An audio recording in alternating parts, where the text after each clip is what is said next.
할렐루야, 아멘. 네, 오늘도 이 시간 함께 찬양하면서 이 새벽의 시간을 온전히 깨어 주님께 나아가도록 하겠습니다. 우리 찬송가 358장 주의 진리 위에 십자가 군기, 우리 찬송가 358장 주의 진리 위에 십자가 군기, 우리 함께 힘차게 찬양하시면서 오늘 이 하루의 시작도 우리 주님께 올려드리도록 하겠습니다. 우리 찬송가 358장 주의 진리 위에 십자가 군기 함께 찬양하시겠습니다.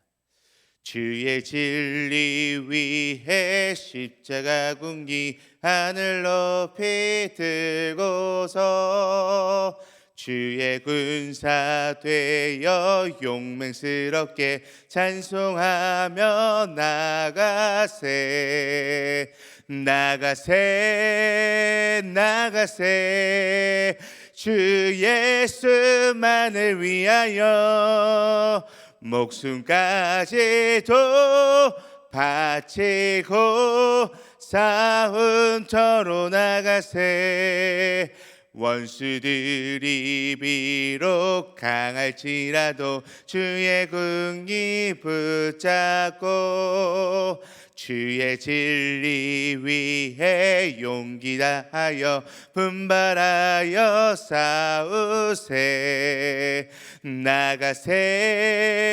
나가세 주 예수만을 위하여 목숨까지도 바치고 싸움터로 나가세 산과들과 바다 가는 곳마다 주의 군기 날리며 반갑고도 기쁜 승리의 소식 온 세상에 전하세 나가세 나가세 주 예수만을 위하여 목숨까지도 바치고 싸움터로 나가세 원수들은 이미 예수의 손에 하나 없이 패하고 주의 군기만이 영광스럽게 온누 위에 날리네 나가세 나가세 주 예수만을 위하여 목숨까지도 바치고 싸움터로 나가세 아멘. 우리 다시 함께 기도하시겠습니다. 하나님 아버지 감사합니다. 오늘도 우리에게 새날을 허락하여 주시고 또한 이 새벽의 시간을 온전하게 허락하여 주시사 우리가 이 시간을 통하여 주님께 찬양하고 주님의 말씀을 듣고 주님께 기도할 수 있음에 너무나도 감사합니다. 주님, 우리가 이 시간을 통해서 주님의 말씀을 온전히 듣기 원합니다. 이 시간을 통해 듣는 주님의 말씀을 통해서 우리의 삶 가운데 주님을 발견하고 주님과 함께하고 주님과 동행하는 삶을 살 수 있는 우리들의 삶이 될 수 있도록 인도하여 주시옵소서. 우리의 삶 가운데 우리만을 위하여 살아가는 것이 아니라 우리의 자신의 이익만을 위하여 살아가는 것이 아니라 오직 주님을 위한 삶, 주님께서 원하시는 삶으로 우리의 모든 것을 다하여 살아갈 수 있는 우리들의 삶이 될 수 있도록 인도하여 주시옵소서. 감사하며 우리와 함께 하시는 살아계신 예수 그리스도의 이름으로 기도드립니다. 아멘. 아멘. 오늘 우리 함께 하나님의 말씀을 보길 수많은데요, 우리 함께 보실 하나님의 말씀은 우리 시하성경 사도행전 13장 13절에서 31절 말씀입니다. 우리 시하성경 사도행전 13장 13절에서 31절 말씀인데요, 우리 제가 가진 성경으로는 시하성경 209페이지에 있습니다. 우리 시하성경 209페이지에 있는 사도행전 13장 13절에서 31절 말씀, 우리 다 찾으셨으면 우리 한 목소리로 함께 합독하며 나아가도록 하겠습니다.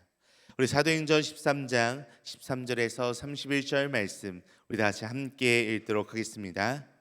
바울과 및 동행하는 사람들이 바보에서 배 타고 밤빌리아에 있는 버가에 이르니 요한은 그들에게서 떠나 예루살렘으로 돌아가고 그들은 버가에서 더 나아가 비시디 안디옥에 이르러 안식일에 회당에 들어가 앉으니라. 율법과 선지자의 글을 읽은 후에 회당장들이 사람을 보내어 물어 이르되 형제들아 만일 백성을 권할 말이 있거든 말하라니 바울이 일어나 손짓하며 말하되 이스라엘 사람들과 및 하나님을 경외하는 사람들아 들으라. 이 이스라엘 백성이 하나님이 우리 조상들을 택하시고 애굽 땅에서 나그네 된 그 백성을 높여 큰 권능으로 인도하여 내사 광야에서 약 40년간 그들의 소행을 참으시고 가나안 땅 7족속을 멸하사 그 땅을 기업으로 주시기까지 약 450년간이라. 그 후에 선지자 사무엘 때까지 사사를 주셨더니 그 후에 그들이 왕을 구하거늘 하나님이 베냐민 지파 사람 기스의 아들 사울을 40년간 주셨다가 패하시고 다윗을 왕으로 세우시고 증언하여 이르시되 내가 이새의 아들 다윗을 만나니 내 마음에 맞는 사람이라 내 뜻을 다 이루리라 하시더니 하나님이 약속하신 대로 이 사람의 후손에서 이스라엘을 위하여 구주를 세우셨으니 곧 예수라. 그가 오시기에 앞서 요한이 먼저 회개의 세례를 이스라엘 모든 백성에게 전파하니라. 요한이 그 달려갈 길을 마칠 때에 말하되 너희가 나를 누구로 생각하느냐 나는 그리스도가 아니라 내 뒤에 오시는 이가 있으니 나는 그 발의 신발끈을 풀기도 감당하지 못하리라 하였으니 형제들아 아브라함의 후손과 너희 중 하나님을 경외하는 사람들아 이 구원의 말씀을 우리에게 보내셨거늘 예루살렘에 사는 자들과 그들 관리들이 예수와 및 안식일마다 외우는 바 선지자들의 말을 알지 못함으로 예수를 정죄하여 선지자들의 말을 응하게 하였도다. 죽일 죄를 하나도 찾지 못하였으나 빌라도에게 죽여달라 하였으니 성경이 그를 가리켜 기록한 말씀을 다 응하게 한 것이라. 후에 나무에서 내려다가 무덤에 두었으나 하나님이 죽은 자 가운데서 그를 살리신지라. 갈릴리로부터 예루살렘에 함께 올라간 사람들에게 여러 날 보이셨으니 그들이 이제 백성 앞에서 그의 증인이라. 아멘.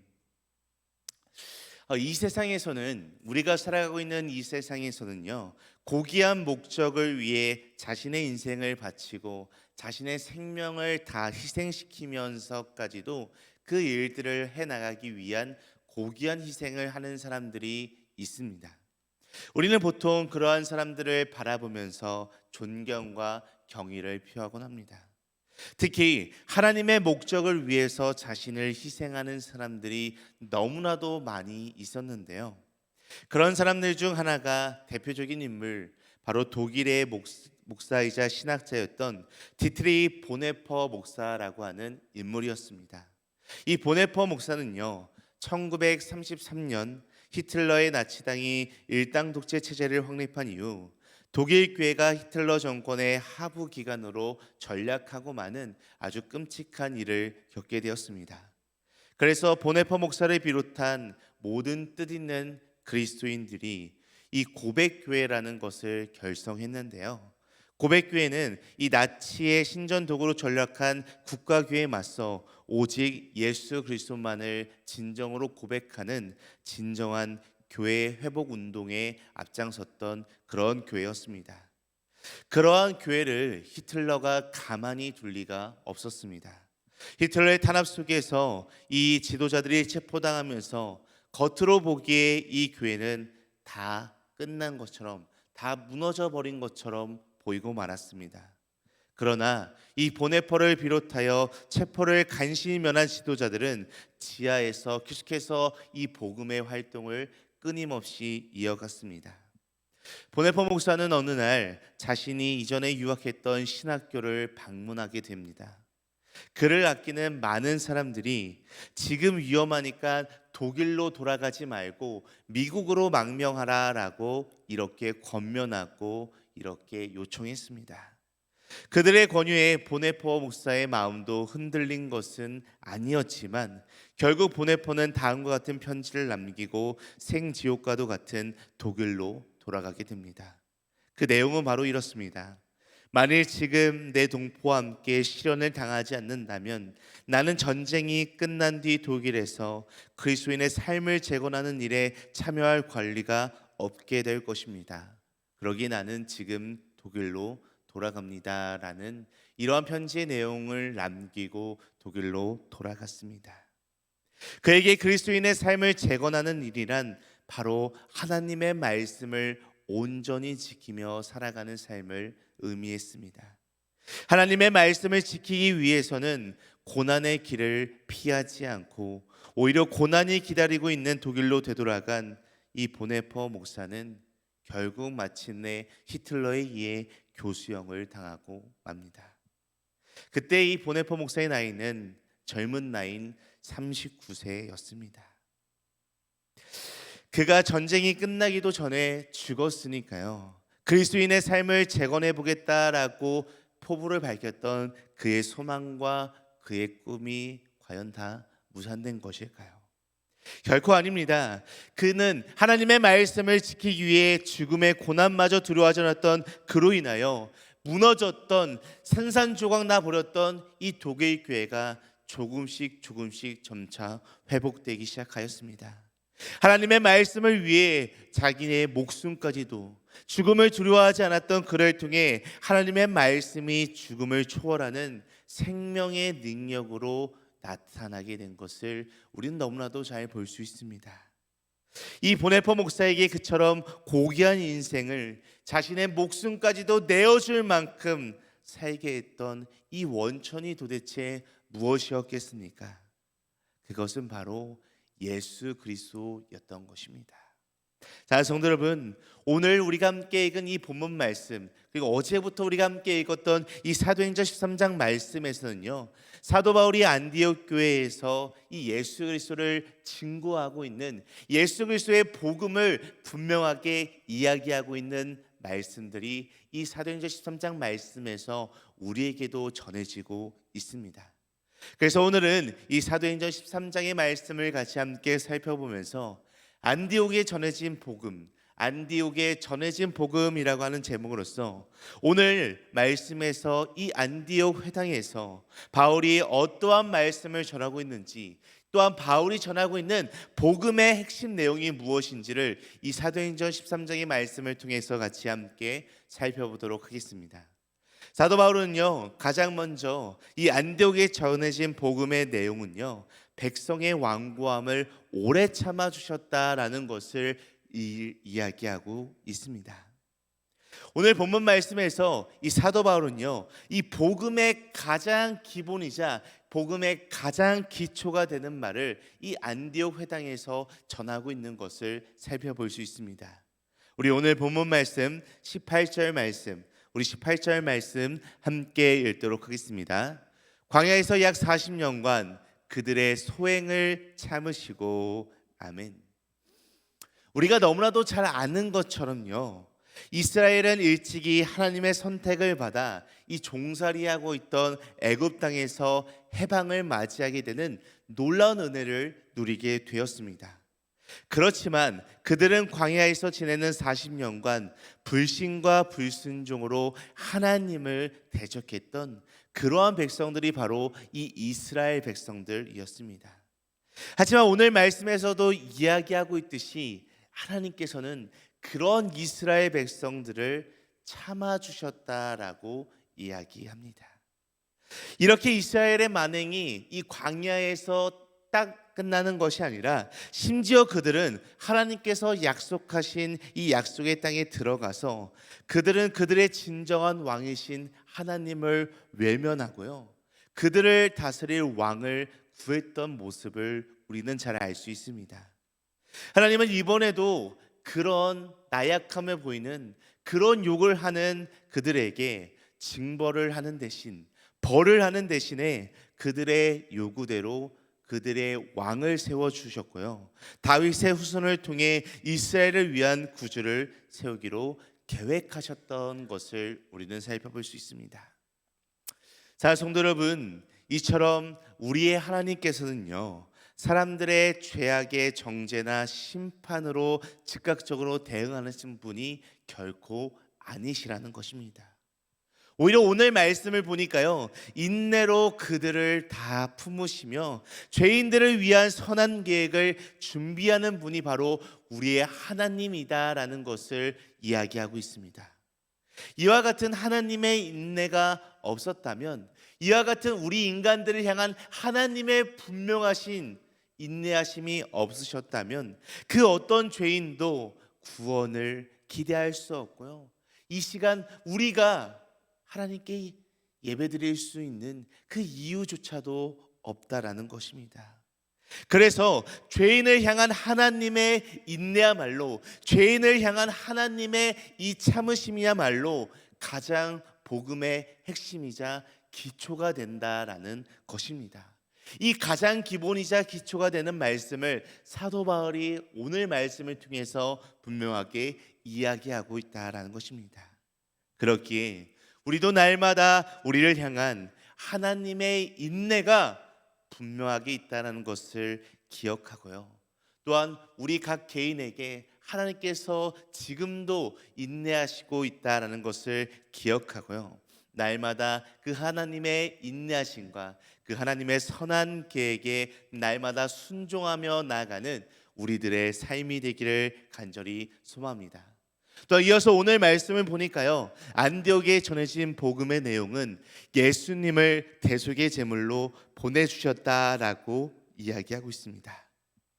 이어서 계속해서 바울은 이 복음의 두 번째 핵심에 대해서 이어서 이야기를 하고 있는데요, 우리 오늘 본문 말씀 23절 말씀을 함께 읽도록 하겠습니다.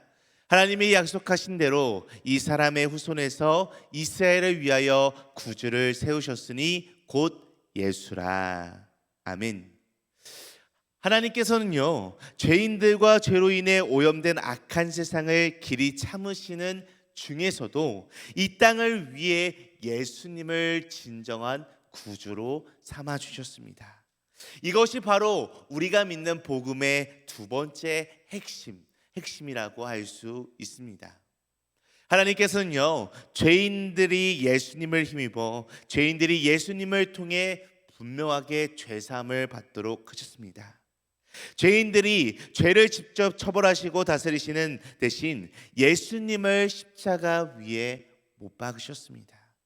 그래서 마가는 예수님이 이 땅에 오신 이유를 이렇게 설명하고 있습니다. 우리 마가복음 10장 45절 말씀 화면으로 준비되어 있는데요, 우리 마가복음 10장 45절 말씀을 함께 읽도록 하겠습니다. 인자가 온 것은 섬김을 받으려 함이 아니라 도리어 섬기려 하고 자기 목숨을 많은 사람의 대속물로 주려 함이니라. 아멘.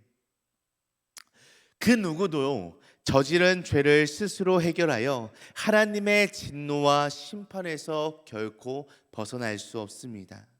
또한 우리가 노력하고 우리가 원한다라고 해서, 우리가 스스로 노력한다고 해서 우리의 죄를 없애거나 해결할 수 있는 부분이 결코 아닙니다. 그렇지만 하나님께서는요, 자신의 사랑하는 아들인 예수 그리스도를 대속물로 받으시고 우리의 모든 죄를 다 사하여 주셨다라고 이야기하고 계십니다. 그저 겉으로 보기에는 예수님께서 사람들에게 붙잡혀서 고난당하시고 어려움당하시고 아픔당하시고 결국에 십자가에서 죽으셨던 것 같지만, 그 죽음은요, 죄인을 구원하시기 위한 예수님의 자발적인 죽음이자 하나님의 구원 계획에 대한 자발적 순종이었다라는 것입니다. 성도 여러분, 그렇게 이 안디옥에 전해진 이 복음의 두 번째 핵심처럼 우리도 우리를 향한 하나님의 사랑의 결정체인 예수님의 십자가의 죽음을 날마다 잊지 않고 기억해야 하는 것입니다. 우리에게 있어서 이 십자가, 이 예수 그리스도의 십자가가 없다면 결코 하나님께로 온전히 나아갈 수 없다라는 것을 분명하게 기억하시기 바랍니다. 마지막으로 오늘 말씀을 보니까요, 이 안디옥에 전해진 복음의 내용은 바로 예수님을 부활의 주님이 되게 하셨다라는 것입니다. 외적으로 보기에는 예수님께서 대제사장들과 빌라도에 의해서 죽임을 당하신 것으로 보이게 됩니다. 하지만 그 전부터 예수님께서는 자신의 죄인들을 위한 대속물로 죽임을 당할 것을 예언했던 것을 말씀을 통해 분명하게 알 수 있습니다. 그렇지만 이 당시에 많은 사람들이 메시아로 이 땅에 오신 예수님께서 죽임을 당할 것이라는 그런 기이한 이야기, 믿지 못할 이야기를 어떻게 믿을 수 있었을까요? 아마 많은 이들이 이 말씀을 온전히 믿기는 어려웠을 것입니다. 그래서 하나님은 그 이야기를 믿을 수 있도록 이 사실을 분명하게 입증해 주셨습니다. 우리 오늘 본문 말씀 30절 말씀, 우리 30절 말씀 함께 읽도록 하겠습니다. 하나님이 죽은 자 가운데서 그를 살리신지라. 아멘. 하나님은 이 예수님을 죽은 자 가운데서 분명하게 살리심으로 그분의 이야기가 정당하다는 것, 그분의 이야기가 사실이라는 것을 분명하게 입증해 주셨습니다. 이 말씀을 통해서 바울은 부활의 예수님이 우리의 진정한 주인이 되어야 한다라는 것을 강조하면서 분명하게 말씀을 선포하고 있습니다. 자, 성도 여러분, 죽음은 죄의 최종적인 결과라고 이야기할 수 있습니다. 그런데 하나님께서는 그리스도 예수를 다시 살리심으로, 죽은 자 가운데서 살리심으로 이 죽음의 권세를 깨트리시는 그런 놀라운 은혜를 우리에게도 주셨습니다. 그렇기에 우리가 단순히 죄사함을 받은 뿐 아니라 하나님의 영을 통해 예수님이 다시 부활하신 것처럼 우리도 다시금 하나님과 함께 내 자신, 내 이전 것은 모두 다 죽고 사라지고 다시금 하나님과 날마다 함께하는 새로운 삶으로, 놀라운 은혜의 삶으로 모든 것을 누리며 살아가는 우리들의 삶이 되기를 간절히 소망합니다. 사랑 존경하는 드말 가족 여러분, 유명한 음악 경연대회 중에 스위스 제네바에서 열리는 제네바 국제 콩쿠르 대회가 있다라고 합니다. 이 제네바 국제 콩쿠르 대회는 예선전 때는 작은 곳에서 하는데 본선 때는 약 1,600명이 이상 들어가는 대형 공연장인 빅토리아 홀에서 열린다라고 합니다. 관객들로 꽉 찬 대형 공연장의 대형 무대에서 대형 오케스트라의 연주에 맞춰 참가자들이 노래를 해야 된다라고 하는데요. 그런데 상식적으로 생각해 보면은 조금은 이상한 부분이 있다라는 것을 우리는 느낄 수 있습니다. 왜냐하면 단원이 70명이 넘는 대형 오케스트라의 웅장한 연주 소리를 어떻게 한 사람의 노래 소리가 이길 수 있겠습니까? 만약 우리 중에 누가 그 무대에 선다면 아무리 큰 소리를 질러도 여러 악기들의 소리에 우리 사람의 목소리는 묻히기 마련입니다. 그런데도 어떻게 한 사람의 노래 소리가 오케스트라의 연주 소리를 뚫고 관객석에 앉아 있는 사람들의 귀에 들리게 되는 것일까요? 그것은 그들의 목소리 자체가 너무나도 크기 때문이 아닙니다. 소리의 크기로 따지면 당연히 이 오케스트라의 모든 악기들의 소리가 훨씬 더 클 것입니다.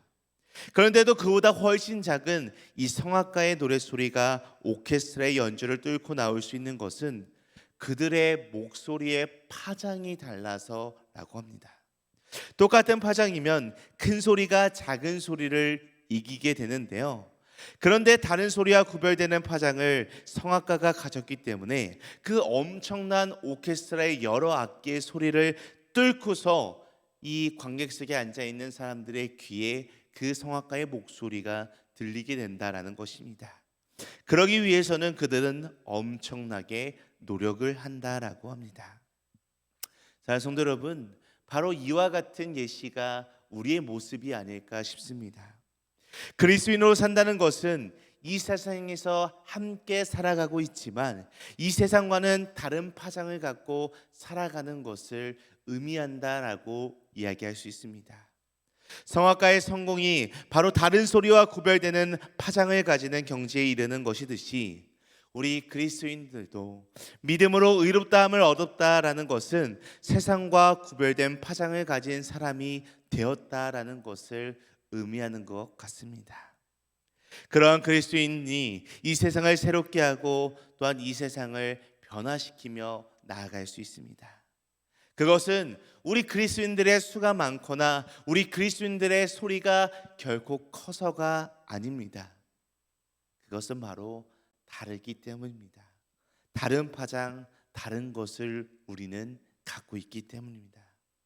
다른 세상적인 사람들이 가지고 있지 못한 것을 우리는 가지고 있기 때문입니다. 바로 그것이 무엇입니까? 예수 그리스도입니다. 바로 오늘 말씀에서 사도 바울이 이야기하고 있는 이 복음의 가장 핵심적인 예수 그리스도, 이 예수 그리스도를 가진 사람답게 매일매일 주님과 동행하며 주님께 쓰임 받는 우리들의 놀라운 은혜의 삶이 되기를 간절히 소망하고 간절히 축복합니다. 우리 함께 말씀 기억하며 기도하시겠습니다. 하나님 아버지, 불편하고 지난하며 버거운 현실을 견디고 극복하며 더 나아갈 수 있는 우리의 이 하루가 되기를 간절히 원합니다. 편견의 모든 장벽을 허물고 바울을 지도자로 세웠던 이 전도 공동체를 본받게 하여 주시옵소서. 우리의 마음대로 우리의 뜻을 이루려는 시도를 멈추고 오직 하나님 마음을 살피고 따라가며 나아갈 수 있는 우리들의 하루가 될 수 있도록 인도하여 주시옵소서. 거룩하신 주님의 말씀으로 우리를 날마다 준비되게 하여 주셨고, 주님이 주시는 기회를 놓치지 않고 복음을 잘 전하는 증인의 삶을, 전도자의 삶을 살아갈 수 있는 우리들이 되게 하여 주시옵소서. 우리를 통해 주님의 복음이 이어지게 하여 주시옵소서. 감사하며 살아계신 예수 그리스도의 이름으로 간절히 기도드립니다. 아멘. 하늘에 계신 우리 아버지여, 이름이 거룩히 여김을 받으시오며 나라의 임하시오며 뜻이 하늘에서 이루어진 것 같이 땅에서도 이루어지이다. 오늘 우리에게 일용할 양식을 주시옵고 우리가 우리에게 죄 지은 자를 사하여 준 것 같이 우리 죄를 사하여 주시옵고 우리를 시험에 들게 하지 마시옵고 다만 악에서 구하시옵소서. 나라와 권세와 영광이 아버지께 영원히 있사옵나이다. 아멘. 아멘. 오늘도 우리 함께 한마음 한뜻으로 기도하며 나아가길 소망하는데요, 우리 첫 번째로 역사의 주관자이시고 또 우리 인생의 주인 되시는 하나님께서 나와 우리 가족과 우리 교회를 인도하신다라는 것을 믿고 날마다 살아가는 우리들의 삶이 되게 하여 주시옵소서라고 함께 기도하시겠습니다. 또한 이어서 두 번째로 기도하실 때 내 마음대로 내 뜻대로 이루려고 하는 것이 아닌 주님이 주시는 기회로서 주님의 말씀을 날마다 잘 전하는 삶이 될 수 있도록 인도하여 주시옵소서라고 우리 함께 이 두 가지 기도 제목을 놓고 기도하신 후에 각자 가지고 계신 문제와 어려움, 슬픔과 또한 마음을 품고 있는 기도 대상들이 있다면 그들을 놓고 이 시간 자유롭게 기도하도록 하겠습니다. 우리 함께 기도하시겠습니다.